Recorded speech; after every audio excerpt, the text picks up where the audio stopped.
Hi friends, എല്ലാവർക്കും നമസ്കാരം. ഞാൻ സനേഷ് കണ്ണൂർ. അപ്പോൾ നമ്മൾ ഇന്നത്തെ താരം ഇഫ ചിക്കൻ. ഇഫ ചിക്കൻ തയ്യാറാക്കുന്നതിന് വേണ്ടി ഞാനിവിടെ 3 പീസ് ചിക്കൻ എടുത്തിട്ടുണ്ട്. അത് സോഫ്റ്റ് ചെയ്യുന്നതിന് വേണ്ടി അടിച്ച് ലൈൻ ചെയ്ത് വെച്ചിട്ടുണ്ട്. നമുക്കതൊന്ന് ഉണ്ടാക്കി നോക്കാം.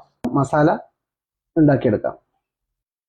ഇപ്പോൾ ഞാൻ എടുത്തിട്ടുള്ളത് കട്ടിത്തൈര്, ഒരു 3 സ്പൂണ്, ആവശ്യത്തിന് മഞ്ഞൾപ്പൊടി ചേർത്ത് കൊടുക്കാം. മുളക് പൊടി എടുത്തിട്ടുണ്ട് ഒരു 2 സ്പൂണ്, അത് നമ്മളെ ക്വാണ്ടിറ്റി പോലെ ഉപയോഗിക്കാം. കുരുമുളക് പൊടി, ഇപ്പം ചിക്കൻ ചില്ലി മസാല, ഇഞ്ചി വെളുത്തുള്ളി പേസ്റ്റ്, ജീരകം പൊടിച്ചെടുത്തത് ചേർത്ത്, അരമുറി നാരങ്ങ പിഴിഞ്ഞ് നീര് ചേർത്ത് കൊടുക്കാം. നല്ല രീതിയിൽ നമുക്ക് ഈ മസാല ഒന്ന് മിക്സ് ചെയ്തെടുക്കാം. ചിക്കനിലോട്ട് നമുക്ക് റെഡിയായ ഈ മസാല ഒന്ന് തേച്ച് കൊടുക്കാം.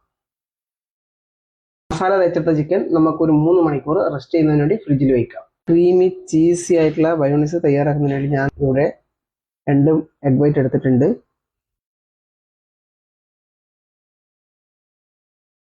5 അല്ലി വെളുത്തുള്ളി, 2 cheese slice, 2 table spoon sunflower oil, 1 table spoon വിനാഗിരി, ടേബിൾ സ്പൂൺ പാല്, ആവശ്യത്തിന് ഉപ്പ്.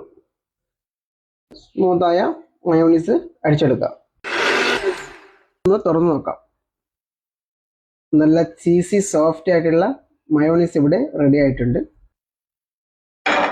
സൺഫ്ലവർ ഓയിൽ ഒഴിച്ചു കൊടുക്കാം. ചിക്കൻ പീസ് നമുക്ക് ഇതിലേക്ക് ഇട്ട് കൊടുക്കാം.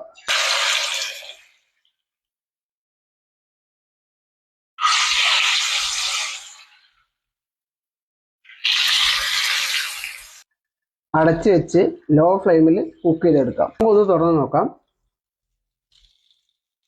നല്ല രീതിയിൽ ചിക്കൻ 2 സൈഡും വെന്ത് വന്നിട്ടുണ്ട്. നമുക്കിനി ചീസിയായ മയോണൈസിലോട്ട് ചേർത്ത് കൊടുക്കാം. ചീസി മയോണൈസ് ചേർത്ത് കൊടുക്കുന്നുണ്ട്. നമുക്കൊന്ന് മൊത്തമായിട്ട് ചേർത്ത് കൊടുക്കാം.